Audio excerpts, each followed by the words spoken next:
playing chess, the outcome of the game is usually determined in the early stages by the positions that are built up by each player even before the first pawn falls. These moves may seem innocuous to the untrained eye, but an experienced player can read the threats which grow and develop in each stage, and can see the traps which are being laid. Right now, the nations of the world are organizing and positioning themselves financially, diplomatically, and militarily for a struggle which will alter the global power structure irrevocably. It would be impossible to understand the economic collapse which is slowly unfolding and the Great War which will almost certainly follow without taking into account the stakes of this global chess game. The true root of power in the modern world lies in the creation and control of money. In the United States, as in most countries, the power to coin money has fallen into the hands of a handful of powerful banking cartels. Given enough time, financial power always translates into political power. This concept can be summed up by the infamous words of Mayer Rothschild, who said, "Give me control of a nation's money supply, and I care not who makes its laws." The current dollar-dominated monetary structure is nearing the end of its lifespan, and the powers that be have known this for some time now. When the dollar falls, a replacement world reserve currency will be presented. Already there is open talk of using IMF special drawing rights for this purpose. However, there are several key countries, particularly China and Russia, who will not accept Western control of any such replacement. This will be the true cause of World War III.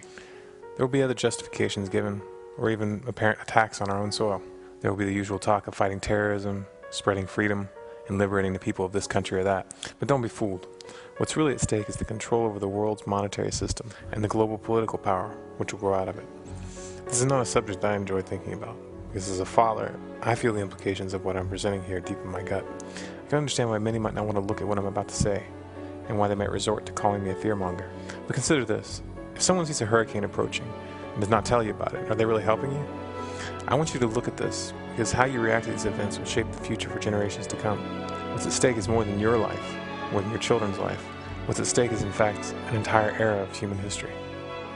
The primary psychological tool used to herd the masses in the modern age is the Hegelian dialectic, or in layman's terms, problem, reaction, solution. A problem is created or allowed to develop intentionally, the population reacts, demanding a solution, and then those who created the problem present a solution to the problem.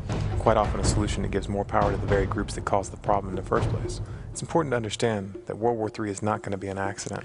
It will not be an unfortunate chain of events that the United States struggles to avoid.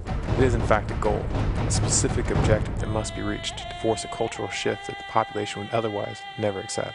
It's only from this context that the events unfolding in the world right now make any sense at all. China and Russia see this coming. Korea and Iran see this coming. This is why these countries are currently in the process of completely revamping their militaries and moving their international trade off of the dollar. This is also why the American people were tricked, under the pretense of 9/11, into invading Iraq and Afghanistan.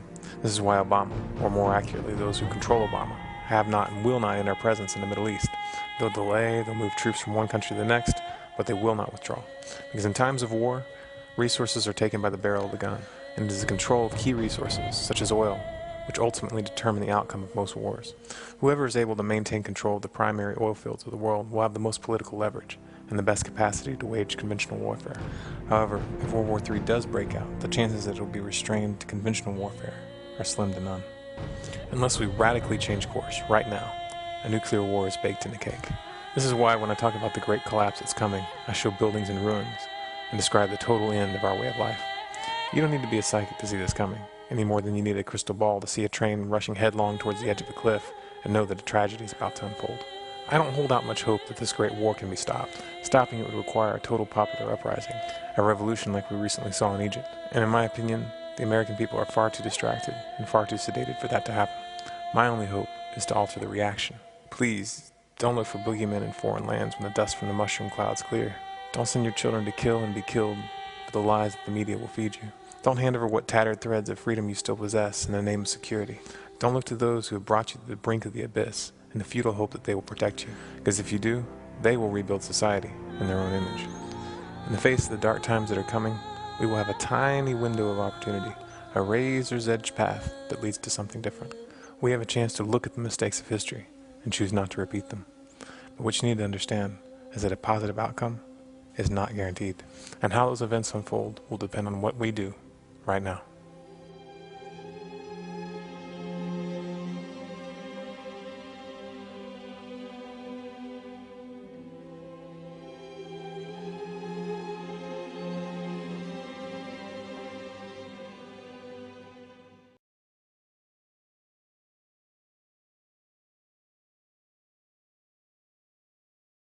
The following is a fictional story of events that may happen in the near future.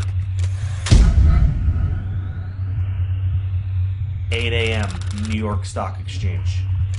It's a cold, breezy day on Wall Street as markets await the Federal Reserve's announcement for QE4. Futures are up significantly. The Dow Jones just breached its 2008 high of 14,164. Gold just hit an all-time high of 2,900. Silver just breached $100 per ounce. The dollar index is holding at 53. With official unemployment at 16.3%, there's a nervous feeling on Wall Street that if this doesn't work, the world could implode into a depression that will last for the remainder of the decade. 8:19 a.m. Beijing. Chinese officials announced that they can no longer allow Washington to devalue their holdings. After making their concerns private, China accepts that Washington will never stop paying its debts with inflated currency. China makes an official statement from Beijing, quote, "We have made our concerns known privately for some time. With QE4 about to be announced today, China will have no choice but to stop purchasing U.S. treasuries. We have allowed Washington to try to work through their imbalances for 4 years. But with global inflation and U.S. consumers rapidly shrinking as a percentage of global GDP, we feel that a Western recovery is unlikely until they reform their entitlement programs." 8:45 a.m. New York Stock Exchange. Upon hearing the statement from China, Dow futures have a sharp reversal and begin to drop. Gold leaps past $3,000 per ounce, up $150 per ounce in the last 26 minutes. CNBC awaits a statement from the White House. 8:50 a.m. Washington, D.C. The president makes an official statement to calm investors' fears. He tells Americans that he has spoken with several G20 leaders. They have assured him that they will continue to increase their purchase of treasuries and believe that a strong U.S. economy is the only thing that will bring back global prosperity. He has also spoken to Chairman Bernanke, who assures him that a strong dollar will be the result of QE4. The president also reminds Americans that his recent New Deal recovery programs that he passed through executive order will increase the likelihood of a lasting recovery. He also notes that Beijing, since 2009, has slowly been reducing their holdings, so the impact will be minimal. 9:51 a.m. New York. Dow futures fall 850 points in the first 20 minutes of trading. Markets are halted for 1 hour by the authorities. 10 a.m. Main Street, America. The news about the stock market in China has now spread.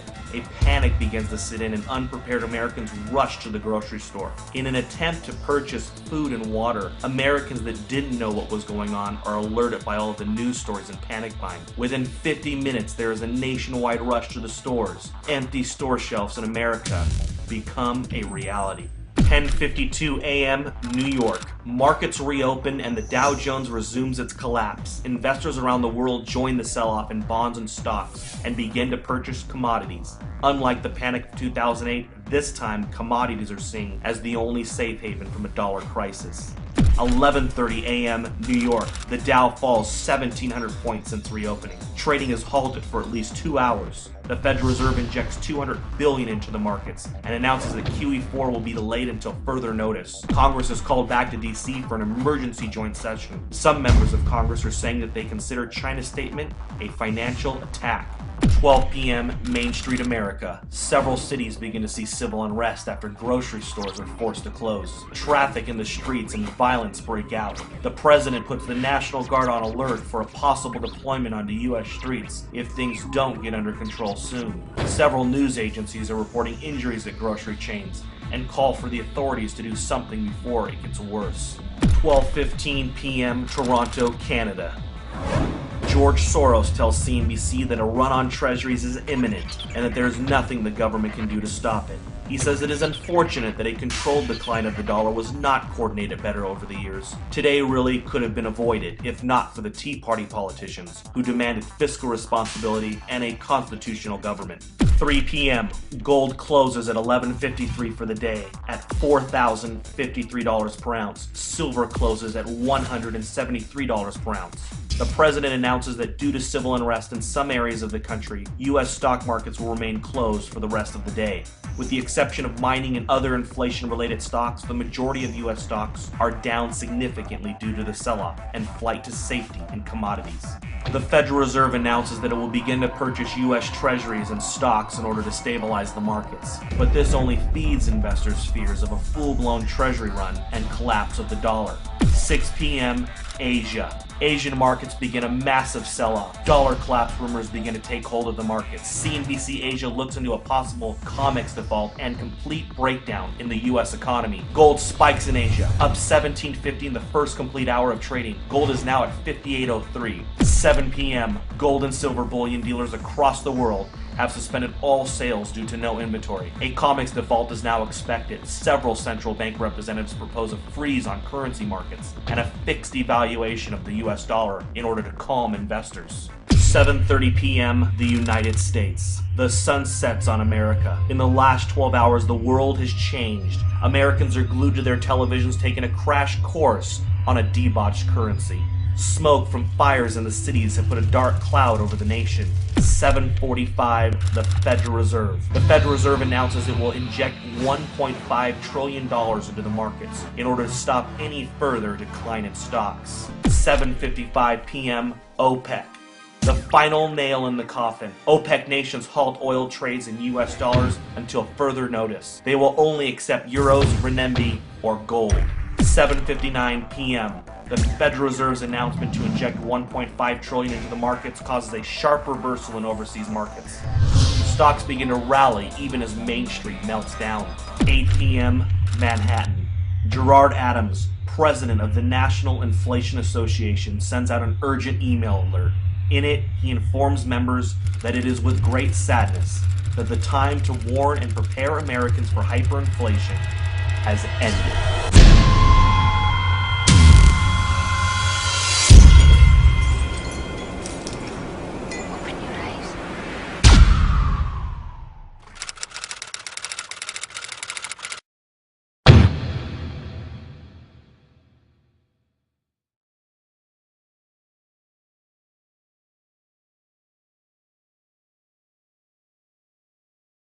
It's a way of life. Family members from the earliest age helping out on the farm. But new rules under consideration in Washington could change all that and end up costing everyone in the process. News Channel 25's Mark Wiggins joins us live in the newsroom with what farmers are saying and what the government isn't. Mark? Well, Bruce, despite our calls, the U.S. Department of Transportation wouldn't talk to us about what they're considering. But Central Texas farmers had plenty to say. At age 10, I was on a tractor. For as long as most can remember, it's been the first step, the initiation into working the family farm. But it could one day be a thing of the past. Discussions are underway in Washington to require operators of farm equipment to have a commercial driver's license. And many worry such a step would put the family farm in peril. The vast majority of our farms are family farms. Operators of equipment are usually family members. And if that were to take place, that would eliminate some of the family participation in the farm operation. On his farm just outside the town of McGregor, Rodney Smallreedy grew up helping his dad. His son has grown up the same way. And with farmers facing tougher times than ever, Smallreedy is glad for the help. Right now I've got my young son, he's 11 years old, he can drive that tractor like a pro.